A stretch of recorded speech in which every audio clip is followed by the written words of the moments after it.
Well, hello there, Bible Blue Rockers, and welcome to another episode of Stan's Bible Lecture. My name is Stan Larimer, and this is a Connie Willis Blue Rock Talk production. And we're coming to you on all the Connie Willis and Blue Rock Talk channels. That'd be YouTube and BitTube and Twitter and Facebook and DLive. And so we're all out there and ready to get into it with you today. Talking about deep things associated with Bible-believing Christianity. And so at this point, I think we'll just go ahead and jump right into it. Hopefully you can all hear me, and we'll just get going. What I like to do is dig in deep to things that the Bible talks about. The past few weeks, we've been looking at how is biblical Christianity differing from other things that have spun off from it by different other people who claim to be prophets and have added things to the Bible. And of course, that's caused a lot of confusion among Christians, being taught things that conflict with the Bible. But probably the biggest thing that on the surface appears to conflict with the Bible would be science. And of course, I'm an old rocket scientist, engineering. So, I understand all the value of science and what it's brought for us and everything, but I will just point out to you that science has been wrong throughout all history. It's the best method we have, other than direct revelation from God, for figuring out how the world works, but that doesn't mean it's always right. In fact, it's always wrong. And you can tell that by just looking at scientific progress. Every single bit of scientific progress that we have seen since the scientific method was introduced back a few centuries ago has been figuring out things that science had wrong and getting it right.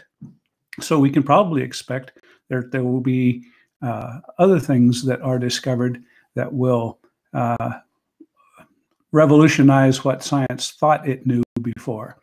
And certainly one of the big things that we have that people wonder about and argue about is the biblical account of things, the age of the world, about 6,000 years, the young earth, so to speak, versus the overwhelmingly prevailing scientific view that the earth is billions of years old in a universe that is maybe 14 billion years old or so, and that things take an awful long time. And so a lot of times people have that challenge their faith. They say, how can I possibly believe the biblical accounts when the scientific story is completely different?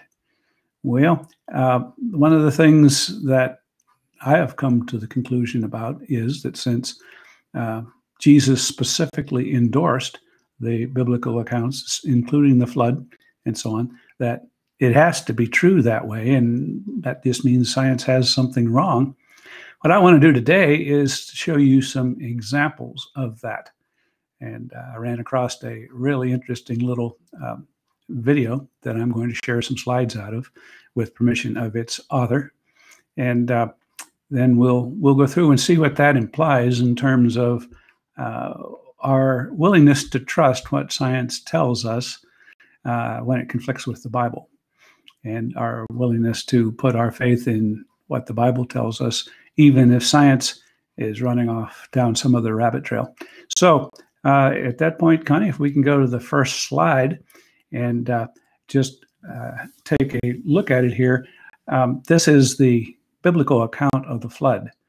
It starts in Genesis chapter 6 and goes to Genesis 9. And, one of the things that I find interesting that just jumps off the page after me is the specific details that we have on it in terms of the actual timing of everything. Unfortunately, that print is a little too small for me to read. I'm not sure whether you can read it or not. But I have the other slides here, so I'm going to pop over where I can actually see the size text. Maybe you can follow along with what's showing up over my shoulder there. But it says, in the 600th year of Noah's life, on the 17th day of the second month, On that day, all the springs of the great deep burst forth, and the floodgates of the heavens were open, and rain fell on the earth 40 days and 40 nights.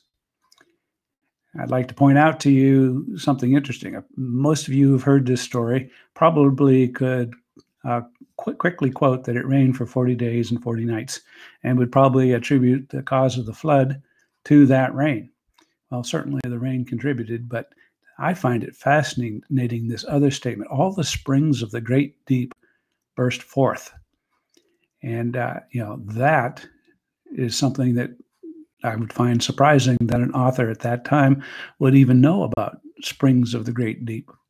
But apparently a whole lot of water came gushing up from underground and was a major source of that type of flooding.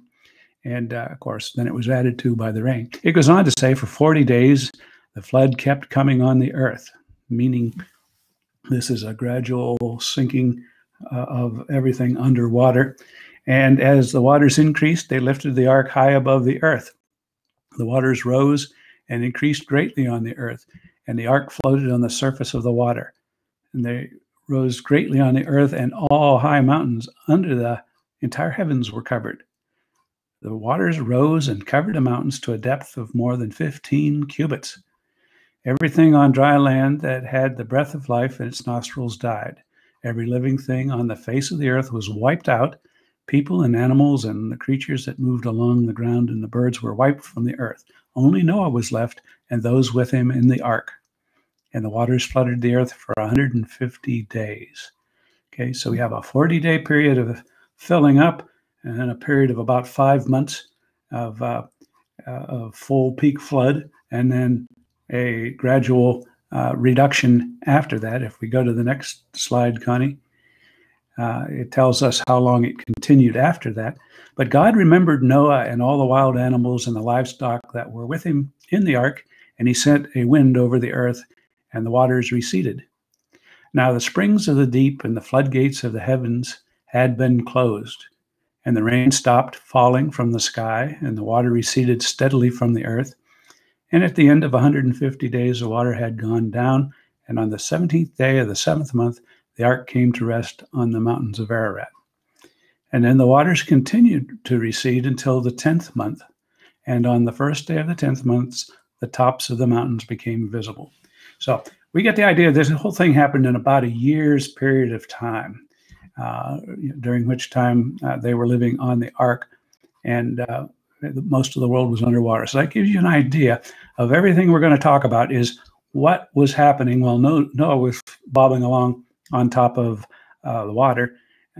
What did the rest of the world experience during that time, given the scientific evidence that we have from that period of time? I'll point out to you that the reason this is important, of course, is that the Bible's people we trust, like Peter, talking in his book, says, "For God did not spare the angels when they sinned, but sent them to hell, putting them in chains of darkness to be held for judgment.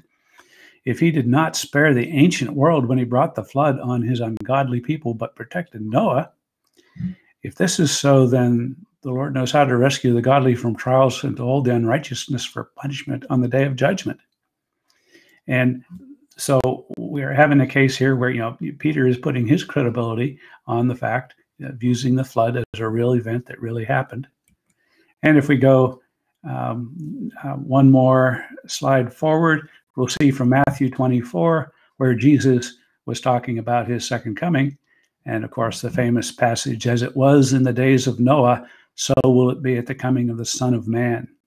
For in the days before the flood, people were eating and drinking, marrying and giving in marriage, up to the day Noah entered the ark. And they knew nothing about what would happen until the flood came and took them all away.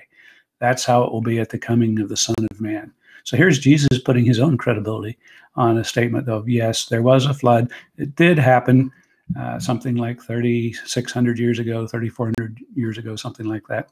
And at that period of time, and I think, by the way, it's 4,400 years ago. So anyhow, a number of thousands of years ago, but certainly not way back in what we would call prehistory. it was pretty recent as scientific scales of history go. So we got all that going on, and people saying, well, that's not what science is telling me. How do I deal with that? Well, let's see what science is telling us. What do you think? I'm drawing this from something you can Google, and I do recommend it. It's only a 23-minute little video, but the graphics and animations in it are fantastic. Its title is Noah's Flood and Catastrophic Plate Tectonics from Pangea to Today. Pangea being when all the continents were together as one big continent. And so that's what we're going to dive into. Just a minute here till I adjust back to see what slides Connie's showing. Okay, I'm now back looking at what you're seeing. And Connie, if we can go to the next slide, we'll take a look at something that's kind of interesting. Of course, they're drilling oil wells all over the place and bringing up these core samples that you can kind of see here. And so all of those are just, stacked up, giving them a nice cross section of all the layers of rock that have been laid down as they drill kilometers down into the ground and extract these things. So they can study just exactly how the rock was laid down. And that's a pretty interesting fact in its own right, that the rock was laid down. Of course, you got bedrock, but on top of that, lots of sedimentary layers that have built up. Scientists tell us over many millions of years back to get to the time of the dinosaurs. And yet I'll show you some evidence that it may be a much shorter period of time to get back to the time of the dinosaurs. Of course, we always assume that scientific methods for dating the rocks are infallible, but the fact of the matter is they produce a wide variety of different kinds of results. And we'll talk about that in a future lesson. But for right now, we're going to look at how did those layers of rock get put down there and what does it make sense? One of the things that we find on the slide that we have up here right now is that those core samples show 6 great mega sequences laid down. Each of those individual mega sequences has different layers on it. If Connie can expand that to fill the screen so we can all get a nice close-up look at it, we'll see that each of those, oops, nope, we need to back up and make the picture bigger. Next picture, please. The one that shows, there we go. Okay. As you can see, it's a repetitive cycle of 4 different kinds of rock. One that is sort of a conglomerate of rocks and mud, and then sand, and then shale, and then limestone. Each of those different layers is, of course, a lighter material. And so what that tells us, just looking at it, is that when these mega sequences were laid down, the heavy stuff precipitated out first, and then lighter and lighter stuff built up on top of it, so that you get a series of layers all put down as if it was put down at once. And then you see it repeat on some parts of the world, like it happened, like this kind of event happened 6 different times, although the actual depth of each layer varies a lot. And that's what you see on those maps of North America there. There's a name for each one of these mega sequence layers. I show 3 of them right here. And as you can show, the place where that sequence is actually found in the core samples, is different for each sequence. Like the implication here is that water carried the sediment and deposited it, but it only deposited it in an interesting pattern that you see right here. And in some places, it's not very deep at all. The darker the color of blue on here, the less deep, maybe less than a kilometer for really dark blue. And then as it gets lighter, it's really showing deeper depth. And so basically these are maps of where these deposits were laid down. And the noticeable thing about it is that those deposits are laid down in different areas and in a strange pattern. It doesn't really seem like the whole continent was underwater and it all got the same treatment. It's like depending on where you were, you got a different amount of deposits at different times in these different sequences.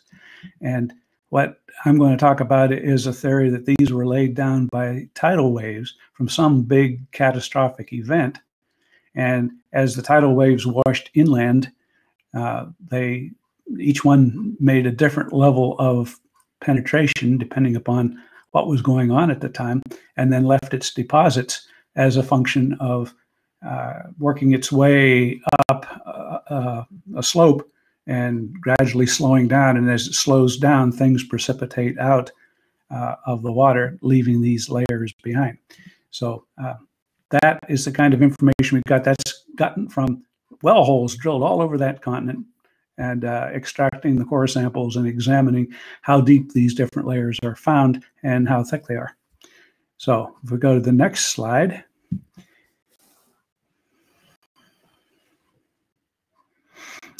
Connie, there we go. This just shows you what they look like from the side when you see them in an outcropping somewhere. There's the mega sequence, and then a big barrier between them, and then another mega sequence, and then another thin line, and then on up. So each of those individual mega sequences is in fact built up of lots of smaller little layers. They were laid down as they go along, but accumulated the different layers of different kinds of materials in a very predictable order every time. Next slide.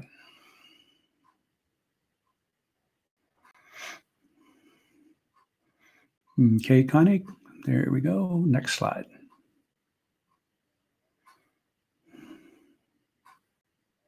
Okay, so here is another map that shows the thickness of sedimentation different places on the North American continent, and you see it gets it's variable. I guess that's the important thing. It's not like it's all underwater and having stuff deposited over a long period of time. It's like it was deposited in a quick period of time as a function of how far water could slosh, how far a tidal wave could move over top of that land. Okay, next slide.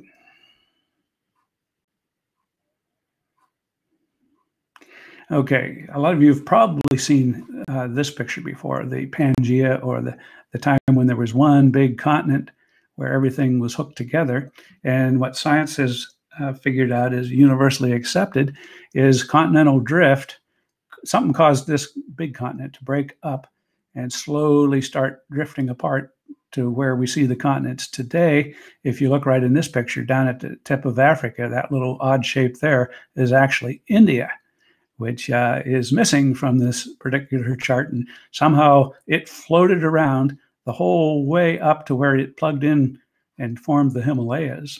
But how the semi-continent of India could move that far, and how Australia could move that far, it's clear that these continents are floating around on top, floating on an ocean of lava, and therefore able to move. Now, right now, the motion that they go through is measured in like an inch a year or a couple centimeters a year of continental drift. So it is something that science says has taken a long time for South America to drift away from Africa to form the Atlantic Ocean.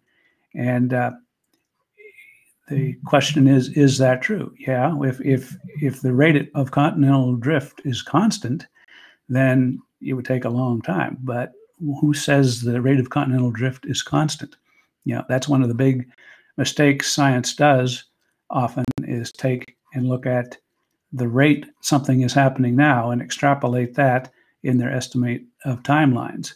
But it certainly would seem to be possible for those continents to drift a lot faster, especially if that megacontinent there, Pangea, was broken up due to a catastrophic event, either an act of God, or, if you must, a asteroid smacking into the ocean on the backside of the planet from this continent, breaking everything open like an eggshell, because that's basically what we've got. A liquid core with, you know, a shell which on the scale of the Earth is as thin as an eggshell, where the continents are. and they don't move very rapidly to each other right now. But if something were to smack the earth and shake everything up like a molten bowl full of jelly, then those continents could slide around at arbitrary speeds. And in fact, that's the theory I'm sharing with you today, is that the actual period of the flood took place on a continental or on a 1-year time frame, that this breakup occurred during the period of the flood, and in fact caused the flood. As the continents came apart, they sank, and at the same time were causing tidal waves that washed over the continents and deposited everything that we find on top of those continents. And of course, as things spread out around the globe and it started to settle down from whatever had disturbed it, gravity pulls it back into a more perfect sphere, which would cause the continents to, possibly resurface above the water and the floodwaters to recede. And that this worldwide flood that we hear about was happening while the continents were shifting around due to whatever the catastrophic event was that caused everything to break up and start moving. Okay, next slide, Connie. And of course, we have the account of the pre-flood era as being lush. The Garden of Eden is pictured as being a beautiful place without, might have had dinosaurs, but they apparently were herbivores and not dangerous at the time.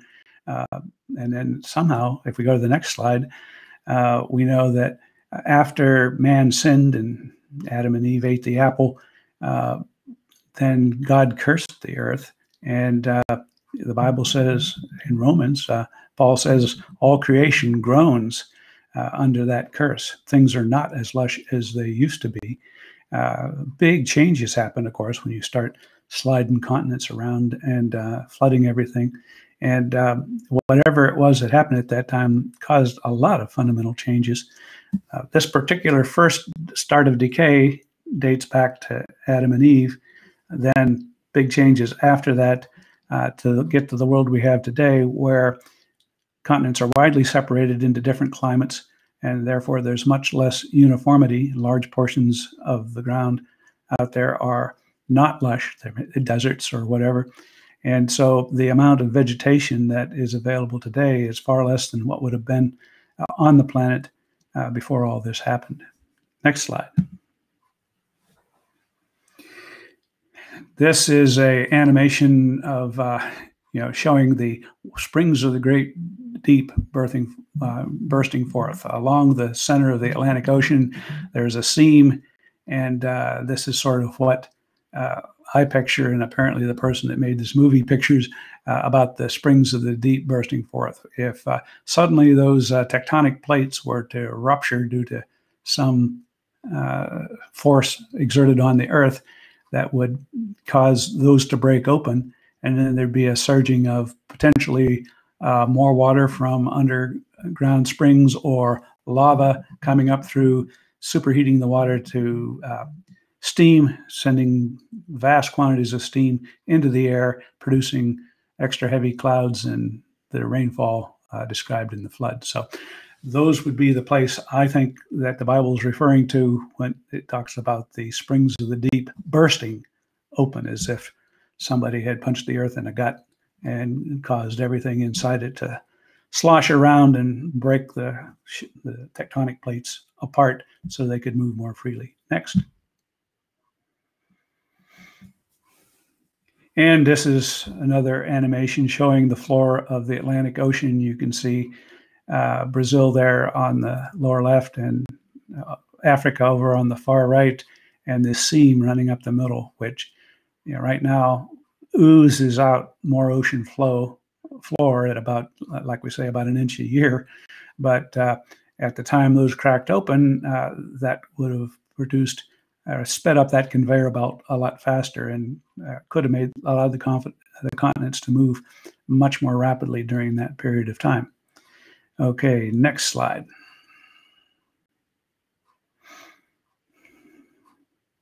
This is a really great animation. It's worth watching the video just to see this. But what's shown there is under the surface of the Earth, that's the Atlantic basin, the crust of the Earth. It's under the Atlantic Ocean.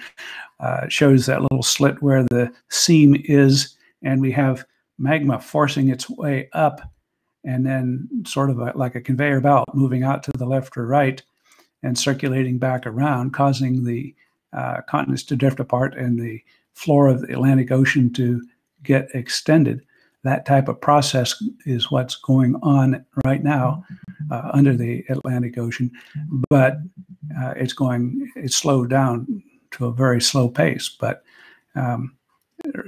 there's nothing to say that at the time of the flood, when this first burst forth, that that conveyor belt didn't run a lot faster, since of course all the connectivity of the plates was broken up by whatever the event was that cracked the egg, and therefore it probably or could have moved a lot faster. And that's the theory I'm sharing with you, which, remember, is just a theory. I'm not advocating so much for this particular theory I'm describing as to show you that science cherry picks the facts from history that help to make their story. I'm sure there's scientists out there that are saying, well, what I'm talking about to you today cherry picked a bunch of stuff. What about this, this, and this, and this? Well, I'm not trying to make this a lesson about any particular theory, and I'm not an expert on all this. So obviously I'm probably missing facts that people would love to throw out. And by the way, I'd love to hear them. If you want to type them in, we can talk about what you think are some exceptions to that. But I think that's something that right now just shows that you can go and get evidence that supports what I'm describing to you, and I'll show you that evidence as we go along. So next slide. If you look at where that ocean floor gets to a continent, they tend to go in what's called subduction and go under the continent, and then get recycled back and melt down and recycle back around. But where they slide under is an area of tension where you will find that it builds up and sort of pulls down on the continent, and then it'll slip and the continent will flip up. I mean, obviously these are big masses and things are slow, but as it's pulled down by the sliding underneath it and then releases, that causes a tidal wave. And during this time frame, the theory is that this was going on rapidly, so that in the matter of the time frame that all this was happening, it was boom, boom, boom, boom, boom, and we were getting huge tidal waves, much bigger than the ones we've seen in our lifetimes, going out across the world. And of course, every time that happens, it would slosh onto the continents, carrying with it a lot of sediment and moving stuff around and burying things under layers that we see, and causing this buildup of sediment. And then as that goes on, there would probably be times, apparently 6 of them, when much bigger shifts happened and larger events, or larger sloshes, if you will, of the oceans occurred as the continents moved around and generated all kinds of waves that would carry sediment up onto the continents before everything settled down again. And so if we go to the next slide, we can see this is an aerial photo, and in the movie you actually get to see this tidal wave moving. This is the one that happened in Japan, the tsunami that flooded the nuclear power plants over there. This shows that tidal wave moving out past Hawaii, and if you watch the video, it's amazing because you just watch it go clear across, bounce off of North and South America, and ricochet back over into the Indian Ocean, and rattle around all over the oceans until it finally subsided. But it gives us an idea of what would have happened if a lot of tectonic plates were moving around. This was just a tiny little fraction of the length of the islands of Japan, and it made waves like that. You can imagine what happens if the entire ocean floor is moving around, and what that would do in terms of sloshing water over the continents from many different angles. Next. And this just shows the same thing that I described before. This is on the left. You see the continental shelf of Japan and the Pacific Ocean moving underneath it, coming in from the right. And whenever it snaps up, it throws a big wave up in the air, which produced the tsunami I was talking about. Next slide.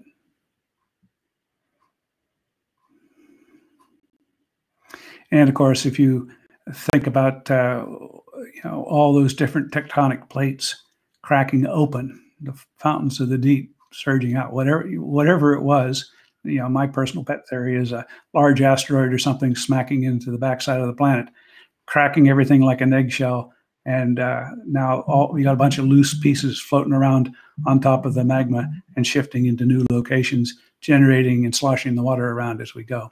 So, wow, there you go. And it cracks me up just like that. So, if we go to the next slide, this is part of that tsunami that hit Japan. That's somebody's set of greenhouses out there. Breaks my heart every time I see this poor guy's, vast acres of greenhouses and stuff, and this big body of water coming along. But notice floating in that water is rocks and objects of all sizes of houses. And while it's surging in, it's carrying all that stuff in a very turbulent mix. But as it starts to slow down, the first thing it does is drop the houses, and then it drops, the cars, and then it drops the rocks, and eventually drops sand, and then silt, and all the different components. That's the effect we're talking about that laid down those different layers that we saw in those core samples. Next slide, we just see the advance of the wave moving a little bit further. But imagine that type of a process stirred up on a global scale and sloshing over the continents, piling up on top of the bedrock and moving things around to get the configuration we find in today's core samples. Next slide. And this particular slide, all those layers there come from a tsunami that occurred a few hundred years ago that they have since gone back and looked at the layering that was produced, and it's very similar to what we see. The incoming of a tsunami deposits material in much what we see. So the general theory is that the deposits that were laid down all over the continents were caused by something making lots of big tsunamis sloshing over on a scale that would slosh over the continents. Next slide. And one of the other interesting things about it is if you look where the coal deposits are in the United States, what you find is that there's not just some sort of uniform vegetation that gets laid down and then somehow stuff builds up on it and squeezes it into coal. No, what you see is like something scooped up and swept over the land and accumulated big piles of, I don't know how else to describe it, big piles of vegetation that were left behind at different phases from different waves that came through. And then other waves would come along over top of that and deposit hundreds of thousands of feet of silt on top of it to form the coal beds. We see coal beds that are, well, I've been in coal mines that are sort of a standard 6 feet deep everywhere they go. There are other ones that are maybe 10 foot thick or more. And there are other ones that are 3 feet. That's about the smallest you go into mine. And then any place else, it's squeezed down to where it's not even worth mining. So something moved the vegetation around, piled up in big heaps. So when you squeeze it by a factor of 10 to 1 to get anthracite coal, you're squeezing 100 feet of piled up vegetation to get 10 feet of anthracite coal. So that is further evidence that something was moving masses of debris around and piling it up and then coming back and burying it. And this theory is that those tidal waves during Noah's flood were doing the moving around and reshaping of the earth. Next slide. And one of the things that's interesting is there's something that they call a dinosaur peninsula. it's an area that has very little sediment of it. It sort of runs from the Great Lakes down to New Mexico. And then on either side of it is like a shelf where it was a little lower in altitude at the time. And there, the sediment is anywhere from 1 to 3 kilometers deep on there. And what we're going to find when we look at it is that high ground, if you will, seems to have been the place where the dinosaurs made their last stand before the final wave came by and swept them off that peninsula off and deposited them under a ton of mud off to the left, to the west of that dinosaur peninsula, which is where we find the bulk of the dinosaur remains today, buried in mass graves of mud. Next. And here's where people have found dinosaurs. So you can kind of see it's off to the west of that peninsula, and they seem to have been swept up and deposited pretty much like the coal deposits that I showed, only in this particular case, it was because they were apparently moving around, attempting to escape the floodwaters, which were coming in waves, no pun intended, and eventually the waves got high enough that they couldn't avoid them and they got swept off to their deaths. Next. Now this is my pièce de résistance. This is my smoking gun. And when I saw this in this video, I said, egad, that's it.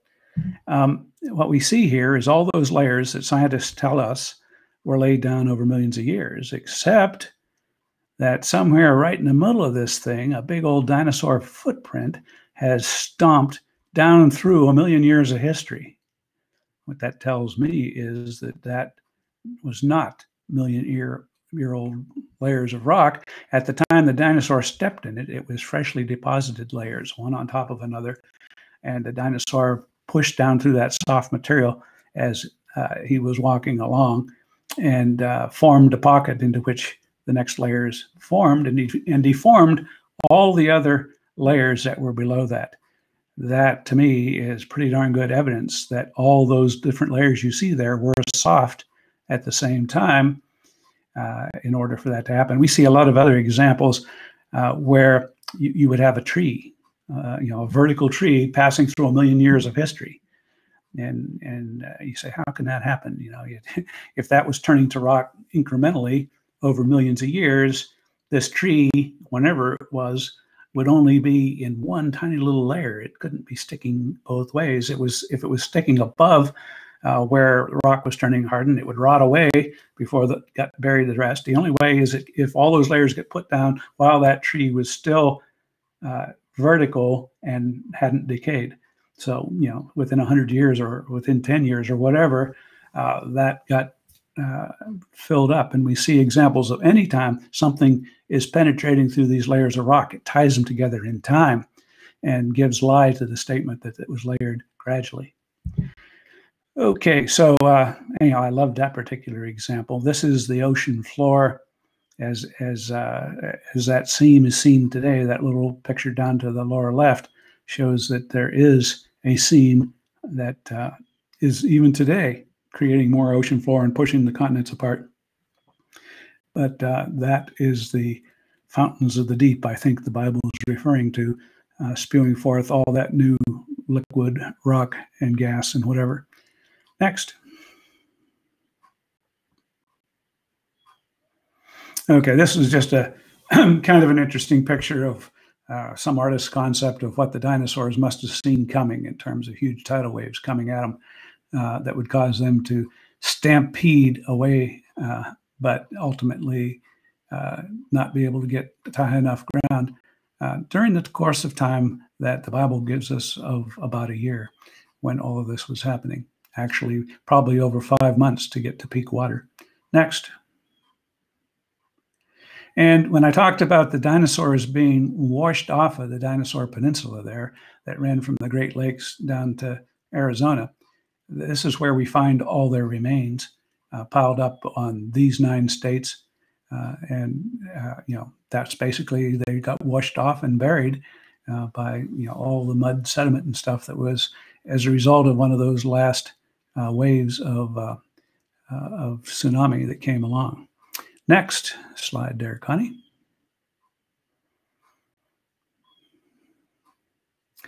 And this is a particularly interesting picture too. Just off the bottom of the picture, in the middle of the picture, you can see sort of a notch in that hillside. And just off the bottom of the picture is a dig where they dug up a Tyrannosaurus bone or skeleton, but it's buried under 50 feet of mud. And so the question is, where did that mud come from? Well, the theory that I'm sharing with you today is a wave of those last waves that washed over carried with it vast amounts of sediment and dropped it all down and buried that dinosaur down there in one swell swoop. Next.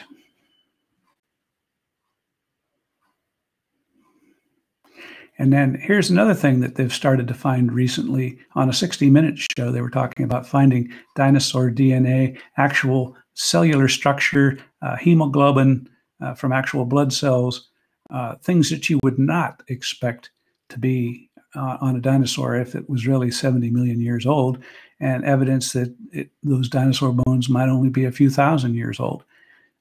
So yeah, they're starting to uncover things you wouldn't expect to find under the old theory. The lady that found this is a famous archaeologist who likes to dig in Montana.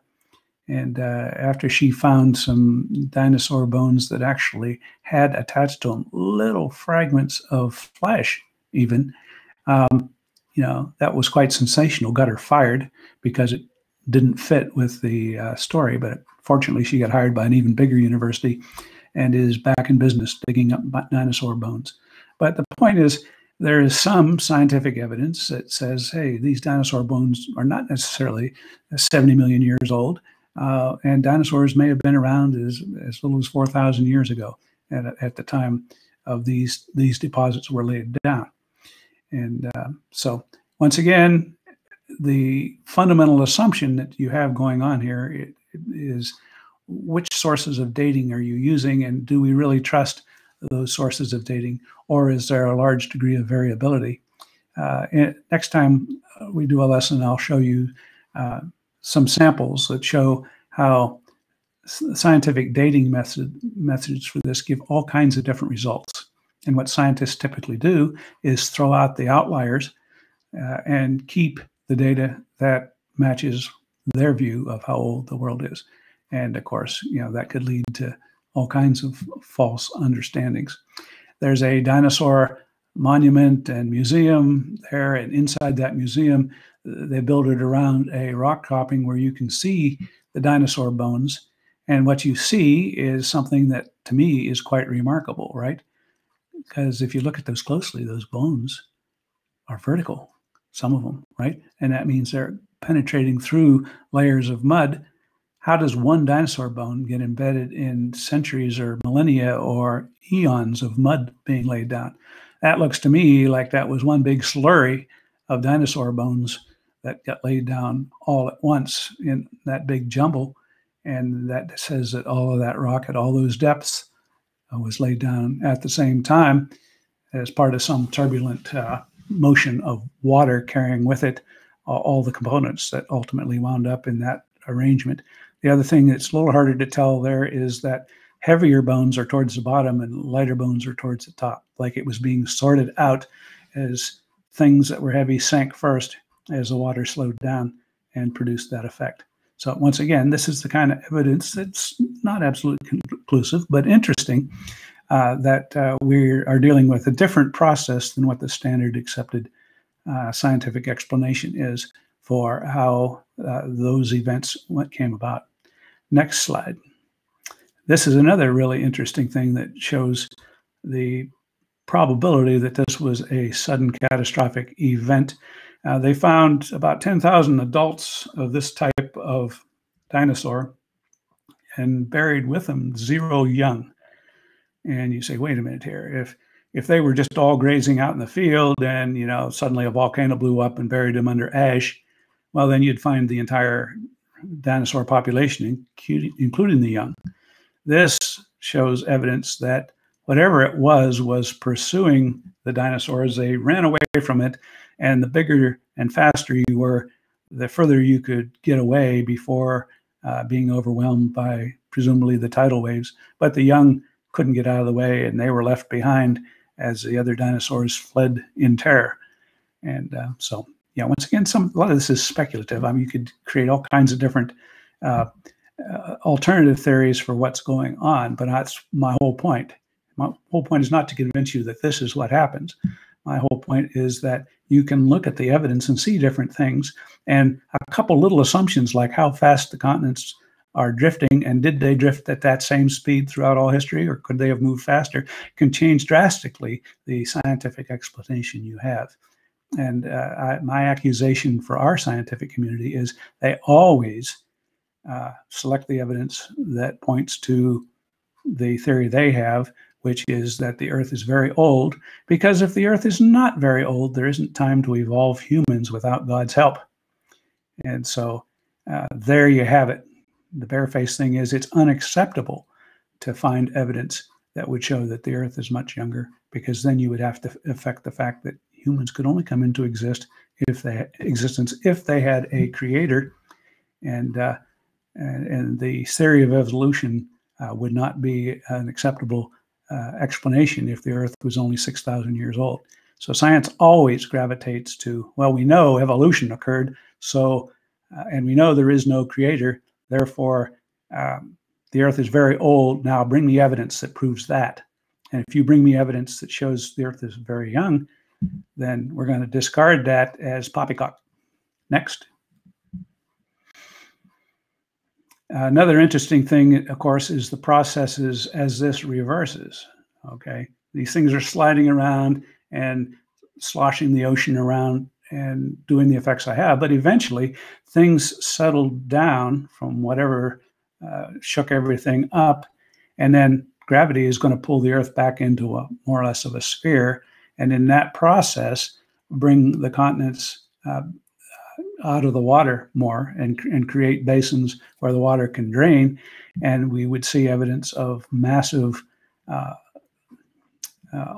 sheeting of water coming back off the continents as that happened.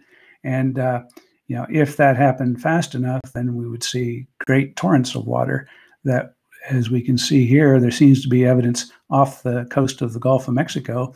You can see that sand piled up there, miles deep of sand.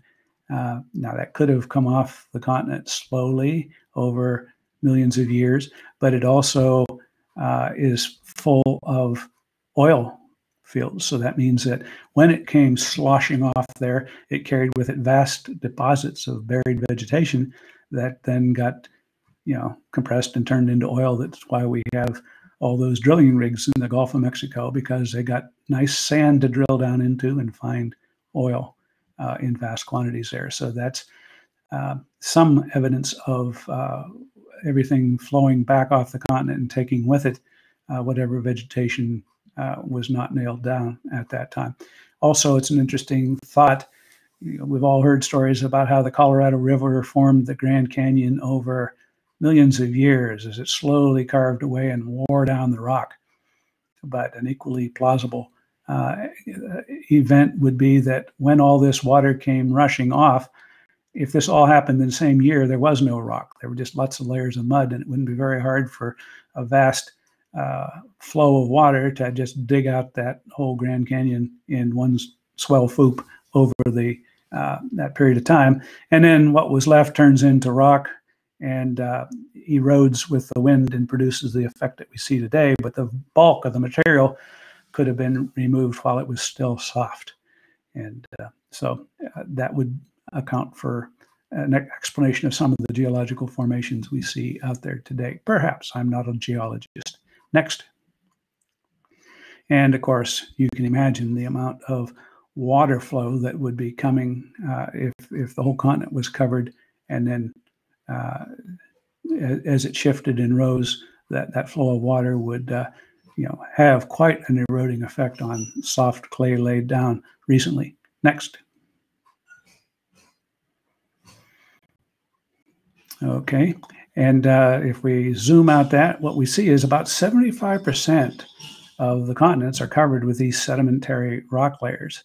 It means The only way you can get that is if you have large amounts of water carrying large amounts of sediment flowing over top of most of the earth. How do you get that if there wasn't a worldwide flood? Obviously, there can be lots of theories of how that happened, but this certainly would show some evidence of that. If we can look at the slide after this and see not only where the sediment is, but where dead things are buried in the sediment. And you see that we find that all over the planet as well. All those little places where fossils have been found are in the sedimentary rock all over most of the continents. So that's very interesting, and it seems to me like a pretty good case that those things were buried in those locations after some cataclysmic event killed them off and buried them under mud. I think we got one more slide, and then we're ready for your questions. I guess maybe a couple more, but certainly we see an awful lot of geological formations sticking out of the ground where we can see all these sediment layers right out there in front of us, and yet they're high, high above sea level now. And we find mixed in among all of that seashells on top of mountains. How does that happen? Well, this big cataclysmic event is one explanation for how it all came about. Next. Yeah, another really interesting thing, when you examine these layers, what you don't find is every bit as important as what you do find. Normally, you have burrowing animals and burrowing insects that tend to basically move up and down between these different layers. If those layers were put down over millions of years, then those little burrowing animals would be burrowing through rock instead of mud. And we don't find, when we look at those rock samples, that there's any evidence that there was a long period of time where they would be, where plants, roots, and things are penetrating through the layers. You find the layers are put down one on top of each other and are largely undisturbed, not only undisturbed by insects, but undisturbed by erosion. You would expect that if there was a long time between these different events, that rainfall coming down would have created the usual troughs and fissures down through it, and that layers put on top of it would then show the effects of having been laid down on top of existing erosion, and it's not. What we see instead is that everything is pristine, like it was laid down in rapid succession. Next. Another interesting thing is that all those fossils and everything are older than the ocean floor, as if whatever events that I've been talking about that buried all that plant and animal life up on the surface is something that was accomplished, and then the continents finished moving apart. And so the ocean floor is younger than the surfaces of the continents, meaning that whenever this event happened, the continents were moving a lot faster than they are today. Next. Okay, so that gets us then to the very last slide, which is the place where after the flood, God makes a covenant with Noah, and he says, I promise that I will never destroy all life on earth again with water. That always makes me chuckle, because that little, what do you mean, Lord, with water? What else did you have in mind? Well, he tells us that he will destroy it again with fire. That's coming up in perhaps the not too distant future, just after Jesus' second coming. He will, pour out his wrath on everybody who is not his at that time. But at this point, the Lord is saying, I'm going to put my bow in the sky, referring to the rainbow. And every time it rains, you see the rainbow. Remember this covenant. But the implication here is Noah had never seen a rainbow before. At least that's the way I look at it. It was a new thing to him at the time. And that means that how is it that he's 600 years old and he's seeing his first rainbow? Well, it may imply that the atmosphere was thicker and cloud covered, and when we had the one big continent, that was all in a much more stabilized climate with thicker air and no direct sunlight. Perhaps that's why people before the flood lived to be 900 years old, and after the flood quickly tapered off to living our age. Maybe more solar exposure, maybe due to less oxygen, less atmosphere, because the atmosphere seems to be less dense than at the time of the pterodactyls.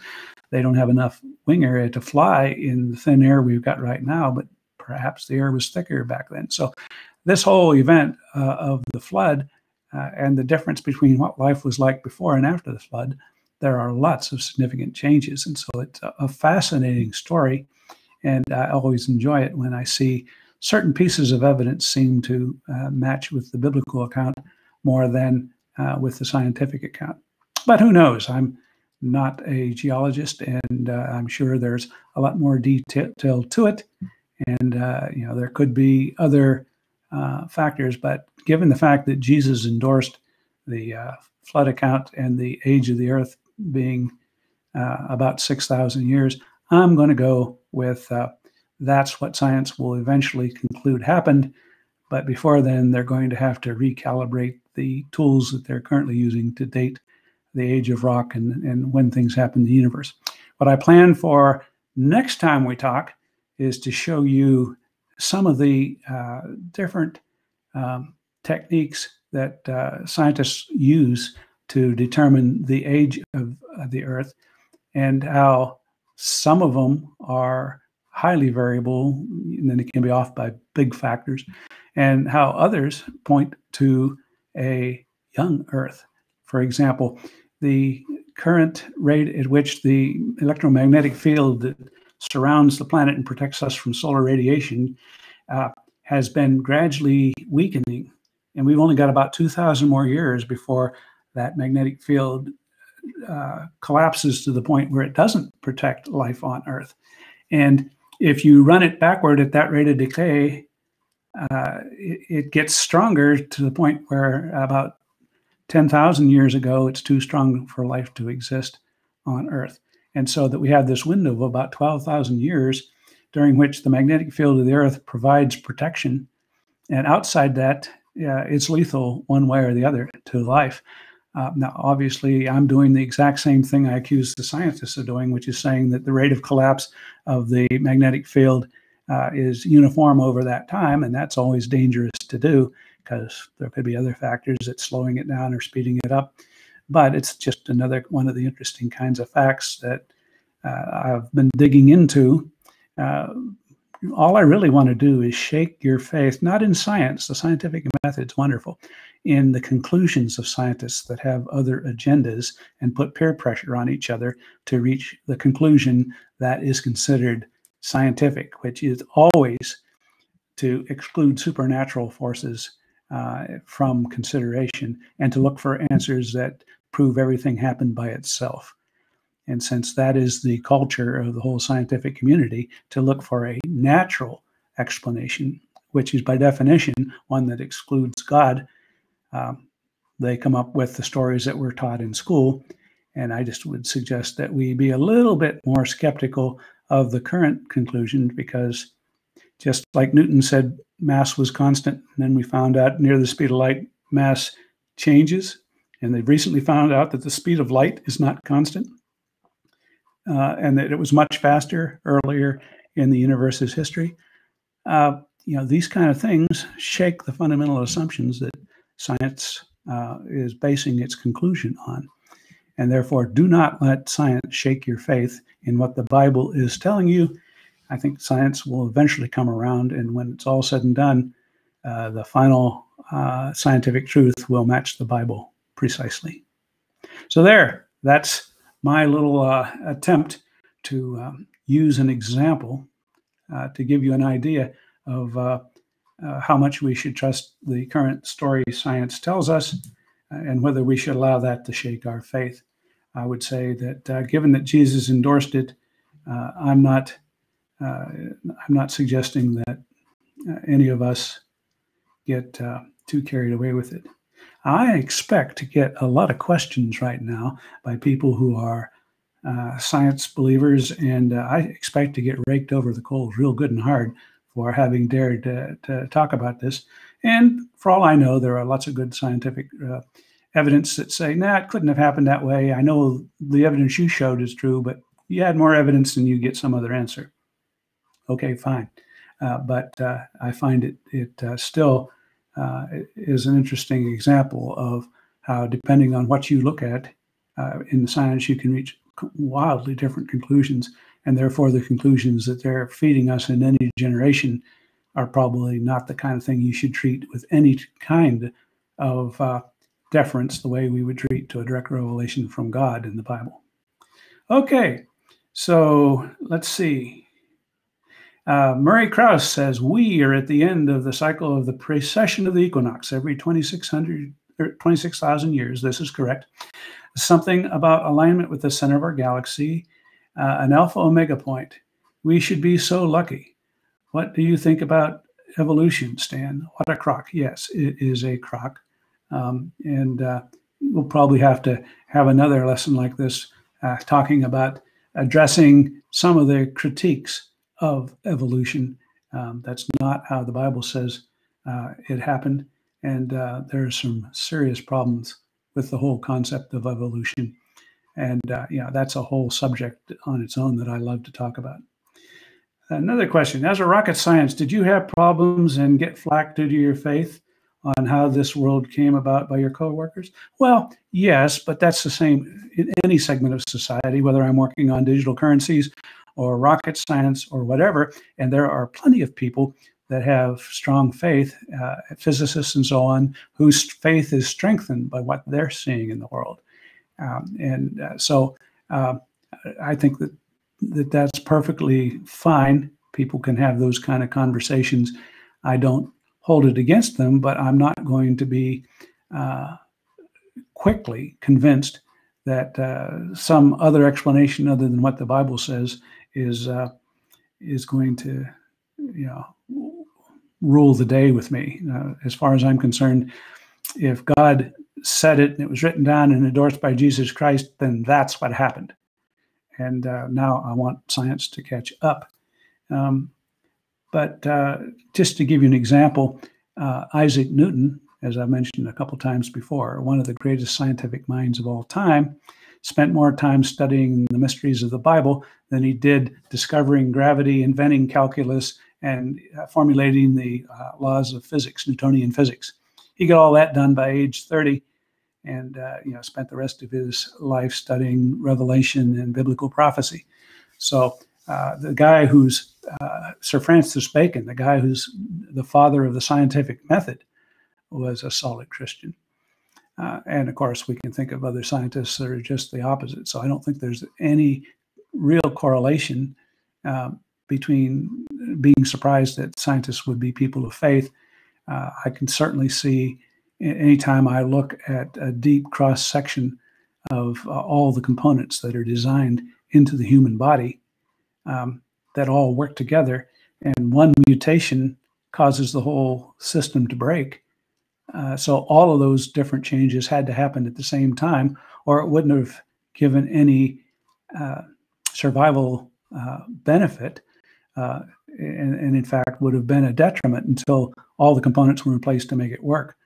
And you could look at practically any organ out there and say, well, how many of the different components of this organ all had to mutate into this new fangled color vision eye, or a new type of hearing, or the tail of a firefly? How many changes had to happen before that became a functioning organ that added some advantage to people? Every single design is something that had to work all at once, or it wouldn't have worked at all.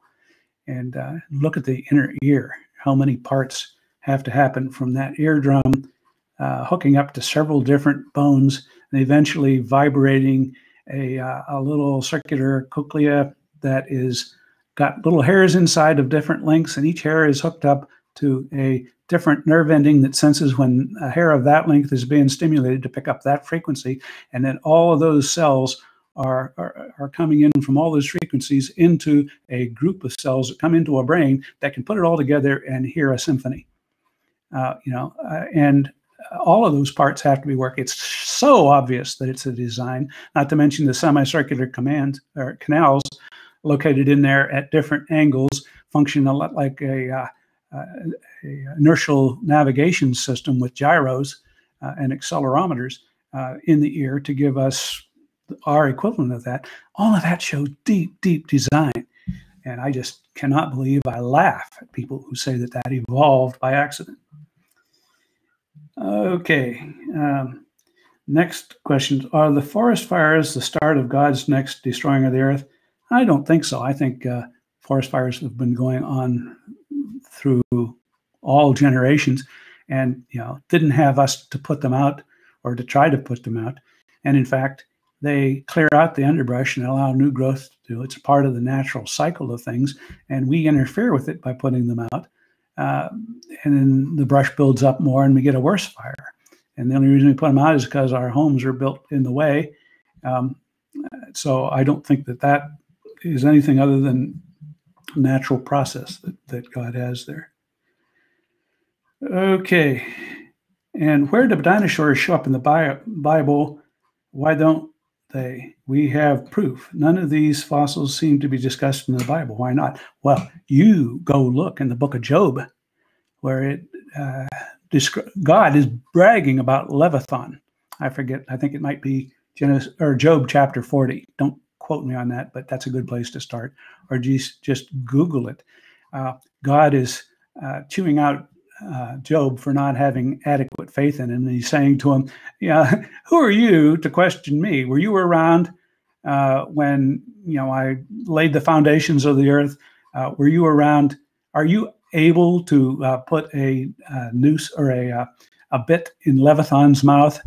And it describes his vast legs and his long tail that's like a cedar. When you read the description God is giving, he is describing a brontosaurus or something, and it's right there. It's also another one that he describes in that same general part of the book of Job, the great sea monster. I forget what it is that he refers to that, but he describes two great animals that he's created that are clearly on the scale of dinosaurs. So yeah, they do appear in the Bible, and we also have various mythical descriptions of fire-breathing dragons and such that certainly suggestive of large-scale reptiles. Whether they were fire-breathing or not, I don't know. But if God can make a firefly, who knows? Maybe he can make something fire-breathing as well. Let's see. Yeah, I mean, so I think I answered all those questions in one thing. Look in the book of Job. That's a good place in order to find it. Okay, let's see what else has come in here. Okay, while we're waiting for these to come in, I just want to once again welcome the people that are late joiners here. This is in a new series. We've been looking at things that contradict what the biblical accounts are. And that's either false prophets that have made stuff up, and we've looked at that over the past few times. But now we're looking at science trying to chip away, making people turn from the Bible by coming up with supposed, almost what I would call fake news. I don't want to go quite that far, but they are selective in what theories and what information they're willing to collect in order to maintain their version that everything happened by chance. That's so important to the scientific purist, that everything be able to be explained without invoking God. And so they ignore a lot of body of evidence that, if incorporated, might give us a more accurate understanding of things. Kim says, "I am with you all the way, Stan." Right on, Kim. And then Murray says, "To know about the laws of God, although looking at myself in the mirror once a week, I know gravity is one of them." Yeah, and Kaz fan says, "Would you imagine having to live amongst the creatures the size of a dinosaur that would eat you?" Well, apparently meat-eating creatures didn't exist until after the flood. And so during those first thousands of years, and maybe they didn't have to worry about meat-eating dinosaurs as much. Although, yeah, once again, I'm not sure about that because there are Tyrannosaurus rexes buried in those mudslides, and they sure look like they eat people. Okay. There is an omega symbol in there somewhere, Oleg. I don't know what that means. And then, although Stan says Martin Luther is Superman's nemesis, read Greek. Well, it was Lex Luthor that was Superman's nemesis, and he may be a distant coven or relative of Martin Luther, but they're two different characters. Let's see. I don't know, Connie, if we have any more. I think I'm caught up. Why did God feel he needed to destroy us all within the floods? Well, if you'd like to know the answer to that question, go read Genesis 6, because God explains why he did it. He said the earth had become corrupted beyond all redemption. And in fact, if you read about it, and we had a lesson about giants in the Bible many months ago, and in Genesis 6, it talks about the sons of God mating with the daughters of men to create these giants, the Nephilim, that are described just before the flood. And they apparently did a lot of messing around genetically, and that's a whole different lesson. But they had corrupted the genetic bloodlines of most of the planet with their meddling. And then God says, you know, this is ridiculous. I'm going to wipe it out and start over again. And he selected Noah as a guy who had not been genetically corrupted and who was faithful to God, and his 3 sons and their 3 wives and Noah's wife as the 8 people who he was going to command to get into the ark. Now, I gather that everybody that Noah talked to, he warned and said, you know, repent, you should come with us. And they all laughed at him. But when the rain started, God told Noah to get in the flood, and then God get in the ark, and God closed the door of the ark and sealed it and said, nobody else is coming in. Now that the flood's coming, you guys missed your chance. And all of that is to be a big foreshadowing for the ultimate second coming, when this same thing happens. On that day, it'll be too late to repent, and all the tribes of the earth will mourn when they see the Son of Man coming on the clouds with power and great glory, from Matthew 24. So they'll mourn because they will realize that all of this was true, and it's now too late for them. Yeah. So that's why God says that he needed to do that, as to be a warning sign for us in these days, and to purify what's going on, because Satan and his demons have been messing around, and now most of those demons who did that were punished severely. If you saw earlier in this lesson where I talked about what Peter wrote about this subject, he said, you know, God did not spare the angels when they sinned, but bound them in chains for all eternity until the day of judgment. You know, he's talking about those very angels who mated with women to produce the Nephilim, the giants of those days that we studied in that other lesson.